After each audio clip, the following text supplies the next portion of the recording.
India Zimbabwe ഇന്നത്തെ മത്സരത്തിന്റെ ഉഗ്രൻ വിജയത്തിന്റെ വിജയശില്പി ആരാണെന്ന് ചോദിച്ചു കഴിഞ്ഞാൽ നിസ്സംശയം നമുക്ക് പറയാം അത് ഇന്ത്യൻ സെലക്ടർമാരാണ്. ഇന്ത്യൻ ടീം സെലക്ട് ചെയ്ത സെലക്ടേഴ്സ് ആണ് ഇന്നത്തെ വിജയത്തിന്റെ വിജയശില്പി.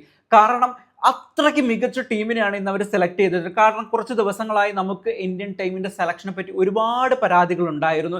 എസ്പെഷ്യലി ഇന്ത്യ സൗത്ത് ആഫ്രിക്ക മത്സരത്തിനിടയിൽ എന്തിനാണ് വാഷിംഗ്ടൺ സുന്ദറിനെ കളിപ്പിക്കുന്നത് എത്ര ആലോചിച്ചിട്ടും പിടികിട്ടിയിട്ടുണ്ടായിരുന്നില്ല. അതോടൊപ്പം തന്നെ ടോപ്പ് ഓർഡറിൽ ഒരു രീതിയിലുള്ള പെർഫോമൻസ്, മികച്ച രീതിയിലുള്ള പെർഫോമൻസ് കാഴ്ചവെക്കുന്നില്ല. തിലക് വർമ്മയുടെ പ്ലേസ്മെന്റ് ശരിയാകുന്നില്ല, അല്ലെങ്കിൽ തിലക് വർമ്മ ഇങ്ങനെ തട്ടി കളിച്ചാൽ മതിയോ ഇത്തരത്തിലുള്ള അഭിഷേക് ശർമ്മയുടെ ബാറ്റിങ്ങിൽ നമ്മൾ അത്ര കോൺഫിഡൻ്റ് അല്ലായിരുന്നു. കാരണം എത്ര ഡക്കാണ് അഭിഷേക് ശർമ്മ ഈ ടൂർണമെന്റിൽ ആയിരിക്കുന്നത്. 3 ഡക്കായിരിക്കുന്നു. ഒരു ഇന്നിംഗ്സിൽ 15 റൺസ് മാത്രമാണ് നേടിയിട്ടുള്ളത്. എസ്പെഷ്യലി നമ്മൾ ഇനിയിപ്പോൾ സെമി ഫൈനൽ പോലുള്ള മത്സരങ്ങൾ നേരിടാൻ പോകുന്നതാണ്. വലിയ ക്രൂഷ്യൽ മത്സരങ്ങൾ നേരിടാൻ പോകുന്ന ഒരു സമയം കാത്തിരിക്കുന്നു. നമ്മൾ കയറിയിട്ടില്ല, അത് വേറൊരു കാര്യം. പക്ഷേ ഇത്തരത്തിലുള്ള ഇമ്പോർട്ടൻറ്റ് മത്സരങ്ങൾ വരുമ്പോഴത്തേക്ക് പെർഫോം ചെയ്യുന്നില്ല എന്നുള്ളൊരു ടോപ്പ് ഓർഡറിലേക്കുള്ള നമുക്ക് കൃത്യമായി പരാതി ഉണ്ടായിരുന്നു. പക്ഷേ അത് നമ്മുടെ സെലക്ടർമാർ ഇന്ന് കണ്ടു എന്ന് വേണം പറയാൻ. കാരണം അതിനനുസരിച്ചുള്ള ടീമിനാണ് ഇന്ത്യൻ സെലക്ടർമാർ ഇന്ന് സെലക്ട് ചെയ്തിട്ടുണ്ടായിരുന്നത്. റിങ്കു സിങ്ങിനെ എടുത്ത് മാറ്റുന്നു. റിങ്കു സിങ്ങിനെ മാറ്റിയ പ്ലേസ്മെൻറ്റ് എനിക്ക് സത്യം പറഞ്ഞ പേഴ്സണൽ എനിക്ക് ഇഷ്ടപ്പെട്ടു. കാരണം എന്ന് പറഞ്ഞാൽ റിങ്കു സിംഗ് ഫീൽഡിങ്ങിൽ നന്നായിട്ട് മികച്ച രീതിയിൽ ഓൾ ഓവർ ദ ഗ്രൗണ്ട് പറന്ന് നടക്കുന്ന ഒരു ഫീൽഡറാണ് റിങ്കു സിംഗ്. പക്ഷേ ഇൻ ടേംസ് ഓഫ് ബാറ്റിങ്ങിലേക്ക് വരുമ്പോൾ മികച്ച രീതിയിലുള്ള പെർഫോമൻസ് കാഴ്ചവെക്കാൻ ഈ ടൂർണമെന്റ് സാധിച്ചിട്ടുണ്ടെന്ന് പറഞ്ഞു കഴിഞ്ഞാൽ ചിലപ്പോൾ അവസരങ്ങളുടെ കുറവായിരിക്കാം, ഇറങ്ങുന്ന പ്ലേസ്മെന്റ് ഇഷ്യൂ കൊണ്ടായിരിക്കാം. പക്ഷേ എന്നിരുന്നു കഴിഞ്ഞാലും കിട്ടുന്ന അവസരങ്ങൾ മുതലാക്കാൻ റിങ്കു സിംഗിന് സാധിച്ചിട്ടില്ല. അതുപോലെ തന്നെയാണ് വാഷിംഗ്ടൺ സുന്ദറിന്റെ കേസും. പക്ഷേ ടോപ്പ് ഓർഡറിലേക്ക് വരുമ്പോൾ നമുക്ക് സഞ്ജു സാംസങ്ങിനെ കൊണ്ടുവരണം എന്നുള്ളതായിരുന്നു. അഭിഷേക് ശർമ്മയെ മാറ്റി നിർത്തുക, അല്ലെങ്കിൽ വേറെ ഏതെങ്കിലും ആരെ മാറ്റി നിർത്തിയിട്ട് തിലക് വർമ്മയെ മാറ്റി നിർത്തിയിട്ടാണെങ്കിലും സഞ്ജുവിനെ കൊണ്ടുവന്ന് സഞ്ജുവിന് അവസരം കൊടുക്കണം. കാരണം നബീബിക്കെതിരെ മികച്ച രീതിയിലുള്ള ബാറ്റിംഗ് ആണ് സഞ്ജു കാണിച്ചു വെച്ചത്. അതുകൊണ്ട് തന്നെയാണ് നമ്മുടെ ആവശ്യവും വളരെ ന്യായമായിരുന്നു. അതുകൊണ്ട് തന്നെ എന്തായാലും സെലക്ടർമാർ അവസരം കൊടുത്തു. അത് കൃത്യമായി ഉപയോഗിച്ചു. ടോപ്പ് ഓർഡറിനെ എങ്ങനെ ബാറ്റ് ചെയ്യണം, അല്ലെങ്കിൽ പവർ പ്ലേയിൽ എങ്ങനെയാണ് ബാറ്റ് ചെയ്യേണ്ടതെന്നുള്ളത് സഞ്ജു അഭിഷേക് കോംബോ ഒക്കെ വന്നപ്പോഴത്തേക്ക് അത് അവർ കൃത്യമായി കാണിച്ചു. ബ്രില്യൻ്റ് ആയിട്ടുള്ള സ്റ്റാർട്ടിംഗ് ആയിരുന്നു സഞ്ജു കൊടുത്തിട്ടുണ്ടായിരുന്നത്. 3.4 ഓവർ എത്തിയപ്പോൾ ഇന്ത്യയുടെ സ്കോർ 48 റൺസാണ് സഞ്ജു അഭിഷേകും ചേർന്ന് എത്തിച്ചത്. അതിൽ മെയിൻ കോൺട്രിബ്യൂട്ട് ചെയ്തേക്കുന്നത് സഞ്ജു സാംസൺ ആണ്. അതുകൊണ്ടാണ് ഞാൻ പറയുന്നത്, ഒരുപാട് ക്രിറ്റിസിസം ഇപ്പോഴും പറയുന്നുണ്ട്. കാരണം 24 റൺസാണല്ലോ വ്യക്തിഗത സ്കോറിൽ സഞ്ജുവിന് എടുക്കാൻ സാധിച്ചിട്ടുള്ളത്. അല്ല, അത് റോങ് ആണ്.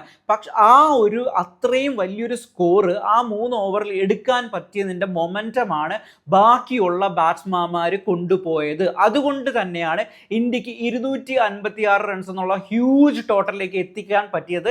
ഈ ഒരു കോൺഫിഡൻസ് സഞ്ജു ബിൽഡ് ചെയ്തത് കൊണ്ടാണ്. അത് നിങ്ങൾ ശ്രദ്ധിച്ചാൽ മനസ്സിലാവും.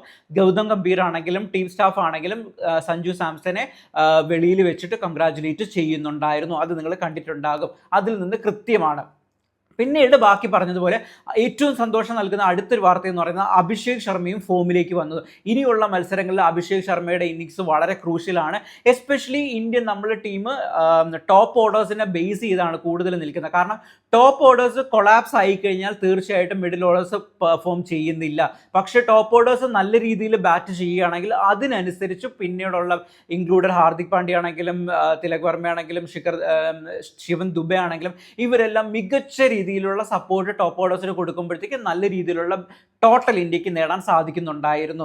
അത് തന്നെയാണ് ഇന്നും സംഭവിച്ചത്. Exactly same way. First wicket പോയതിനു ശേഷം അഭിഷേക് ശർമ്മയുടെ ബ്രില്യൻ 50, അതിനുശേഷം സൂര്യകുമാർ വന്ന് അടിച്ചു തകർത്ത് 33 റൺസ് എടുക്കുന്നു. അതിന് തൊട്ടുപുറകെയായിട്ട് നമ്മുടെ ഇഷാൻ കിഷന്റെ വക ഒരു 38 റൺസ്. അത് കഴിഞ്ഞതിന് ശേഷം ഹാർദിക് പാണ്ഡ്യയുടെ മിന്നും 50 റൺസ്. ഹാർദിക് പാണ്ഡ്യയ്ക്കാണ് മാൻ ഓഫ് ദ മാച്ച് കിട്ടിയത്. 23 ബോളിലാണ് ഹാർദിക് പാണ്ഡ്യ 50 റൺസ് എടുത്തത്. തിലക് വർമ്മയുടെ വെറും 16 ബോളിൽ 44 റൺസ്. നിങ്ങളൊന്ന് ആലോചിച്ച് നോക്കണം. തിലക് വർമ്മയുടെ ബാക്കിയുള്ള ഇന്നിങ്സുകൾ എടുത്തു നോക്കൂ. തട്ടിയാണ് കളിച്ചുകൊണ്ടിരുന്നത്. അതെന്തുകൊണ്ടാണ്? തിലക് വർമ്മയുടെ 1 ഡൗണും 2nd ഡൗണും ഇറക്കുന്നത് കൊണ്ട് മാത്രമാണ് തിലക് വർമ്മ അങ്ങനെ കളിച്ചുകൊണ്ടിരുന്നത്. കൃത്യമായി എവിടെ ഇറക്കണം എന്നുള്ളത് ഇന്ന് സെലക്ടർമാർക്ക് മനസ്സിലായി. സഞ്ജു കയറിയത് കൊണ്ട് തന്നെ 1 ഡൗൺ ആയിട്ട് ഇഷാൻ കിഷൻ വരുന്നു. അവിടെ കൃത്യമായി ഇഷാൻ കിഷനും ഇൻഫോമിലാണ്. ഏത് പ്ലേസ്മെന്റിൽ ഇറക്കിയാലും ഇഷാൻ കിഷൻ നന്നായിട്ട് പെർഫോം ചെയ്യും. അതുകൊണ്ട് ഒരു പ്രശ്നമില്ലായിരുന്നു 1 ഡൗൺ ഇറക്കുന്നതിനായിട്ട്. ബാക്കിയുള്ളവർ അതേ രീതിയിൽ പെർഫോം ചെയ്തുകൊണ്ടാണ് ഇന്ത്യക്ക് ഇന്ന് മികച്ച രീതിയിലുള്ള 256 റൺസ് എന്നുള്ള ടോട്ടൽ ഇത് ചെയ്യാൻ സാധിച്ചത്. പക്ഷേ നമുക്കറിയാം അറിയാമായിരുന്നു അത്രയും വലിയൊരു ടോട്ടൽ വരുമ്പോൾ സിംബാബ്വെ പോലൊരു കൊച്ചു ടീമിന് ഇന്ത്യക്കെതിരെ എന്തായാലും ജയിക്കാൻ സാധിച്ചില്ല. പക്ഷേ Zimbabwe end of the day നന്നായി കളിച്ചിട്ടുണ്ടായിരുന്നു. ബെന്നറ്റിന്റെ ഒറ്റയാൾ പോരാട്ടം 97 റൺസ്, ഒറ്റ വ്യക്തിഗത സ്കോർ 97 റൺസാണ് ബെന്നറ്റ് അടിച്ചു കൂട്ടിയത്. അതും ഇന്ത്യൻ ബൗളർമാർക്കെതിരെ, ബുംറയെ പോലുള്ള ലോകോത്തര ബൗളർമാർക്കെതിരെയാണ് ഇത്രയും ചെറിയൊരു ടീം 180+ സ്കോർ നേടിയതും 72 റൺസിന് മാത്രമാണ് ഇന്ത്യക്ക് ജയിക്കാൻ സാധിച്ചത്. അതുകൊണ്ട് തന്നെ ബൗളിംഗ് ഡിപ്പാർട്ട്മെന്റിലേക്ക് വരുമ്പോൾ തീർച്ചയായിട്ടും ഇന്ത്യ കുറച്ചും കൂടി ഒന്ന് വർക്കൗട്ട് ചെയ്യേണ്ടിയിരിക്കുന്നു. നമ്മുടെ ബൗളിംഗ് കോച്ച് മോക്കലാണ്. സോ കുറച്ചും കൂടി നന്നായിട്ട് വർക്കൗട്ട് ചെയ്ത് കഴിഞ്ഞാൽ മാത്രമേ അടുത്ത മത്സരത്തിൽ നമുക്ക് നല്ല രീതിയിൽ കളിക്കാൻ പറ്റുള്ളൂ. അടുത്ത മത്സരത്തെ പറ്റി പറയുകയാണെങ്കിൽ ഇന്നത്തെ സൗത്ത് ആഫ്രിക്ക വെസ്റ്റ് ഇൻഡീസ് മത്സരത്തോടു കൂടി തന്നെ ഏകദേശം എല്ലാ ഫിക്സ്റ്റേഴ്സും ആയി കഴിഞ്ഞു. കാരണം സൗത്ത് ആഫ്രിക്ക ഓൾറെഡി സെമി ഫൈനലിൽ എത്തിക്കഴിഞ്ഞു. സൗത്ത് ആഫ്രിക്ക എത്തിയത് കൂടി തന്നെ ഇന്ത്യൻ ടീമിൽ നിന്ന് ആരാണ് എത്തുമെന്നുള്ളത് അറിയാം. ഇന്ത്യ വേഴ്സസ് വെസ്റ്റ് ഇൻഡീസ് മത്സരത്തിൽ ആര് ജയിക്കുമോ, ഇക്വേഷൻ വളരെ സിമ്പിളാണ്. ഇവരിൽ ആര് ജയിക്കുന്നു അവർ direct to the semi finals, അത്രയേ ഉള്ളൂ. അല്ലാതെ വേറെ നെറ്റ് റേറ്റും കാര്യങ്ങളും ഒന്നും നോക്കേണ്ട ആവശ്യമില്ല. ഇതിൽ ആര് ജയിക്കുന്നു അവർ നേരെ സെമി ഫൈനലിലേക്ക് കടക്കുന്നതായിരിക്കും. അതുകൊണ്ട് തന്നെ പക്ഷേ വെസ്റ്റ് ഇൻഡീസിനെ നമുക്ക് എഴുതി തള്ളാൻ പറ്റില്ല. 300 റൺസ് അടിച്ചു കഴിഞ്ഞാലും അത് ഹിറ്റ് ചെയ്യാനുള്ള പവർഫുൾ ആയിട്ടുള്ള ബാറ്റ്സ്മാൻമാർ അതായത് അവരുടെ വാലറ്റം വരെ ഇന്നത്തെ കളി കണ്ടവർക്ക് മനസ്സിലാവും. അവർ 7 വിക്കറ്റ് പോയതിന് ശേഷമാണ് അത്രയും വലിയൊരു ടോട്ടൽ അടിച്ചു കൊടുക്കുക. നമ്മളെല്ലാം പ്രതീക്ഷിച്ചത് 100-നകത്ത് ഓൾ ഔട്ട് ആവുമെന്ന് വിചാരിച്ചിരുന്ന ടീമാണ് 170+ റൺസ് അടിച്ചു കൂട്ടിയത്. സോ അതുകൊണ്ട് തന്നെ ഏറ്റവും മികച്ച രീതിയിൽ കളിച്ചു കഴിഞ്ഞാൽ മാത്രമേ വെസ്റ്റ് ഇൻഡീസിനെതിരെ നമുക്ക് ജയിക്കാൻ സാധിക്കുള്ളൂ.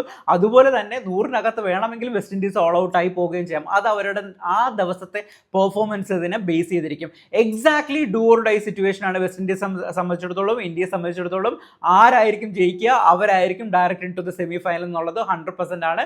ഈ ഞായറാഴ്ചയാണ് ആ ക്വാർട്ടർ ഫൈനൽ തന്നെ എക്സാക്ട്ലി നമുക്ക് പറയാം ക്വാർട്ടർ ഫൈനൽ മത്സരം നടക്കാൻ പോകുന്നത്.